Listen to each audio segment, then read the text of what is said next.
போகரை எடுத்துட்டீங்க அப்படின்னு சொன்னால் அவர் 2 நிலைகள்லையுமே இது பண்ணார். ஒரு பக்கம் வந்து பார்த்தீங்கன்னா தெய்வ உபாசனை பற்றி சில விஷயங்கள் அப்படின்றத சொல்லி கொடுத்துருக்காரு. இன்னொரு பக்கம் வந்து பார்த்தீங்கன்னா யோக முறைகள் அப்படின்ற ஒரு பாதையை இது பண்ணுறாரு. இதுக்கும் அடுத்து ரசவாதம், அல்கமின்னு சொல்லக்கூடிய இன்று நவீன காலகட்டத்தில் இருக்கக்கூடிய அத்தனை பெரிய ஒரு அறிவியல் என்ன சொல்லுவாங்கன்னா மணி, மந்திரம், ஔஷதம் 3 வார்த்தையில முடிப்பாங்க. மணி அப்படின்னா என்னன்னு கேட்டீங்கன்னா, விந்துங்கிற ஒண்ண மேல இருந்து கீழே இறக்கி இங்க விந்து பைக்கு கொண்டு வந்தோம்னா நம்மள மாதிரி சாமானியம். அந்த விந்துவை கீழே இறக்காம மேலே கெட்டிப்படுத்தணும்னா அது மணி.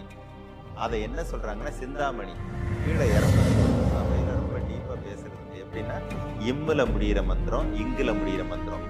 இந்த அதிர்வை நாம எவ்வளவு கொடுத்தா என்ன நடக்கும் அப்படிங்கிறது ஒரு டெஸ்டிமோனியல் மாதிரி.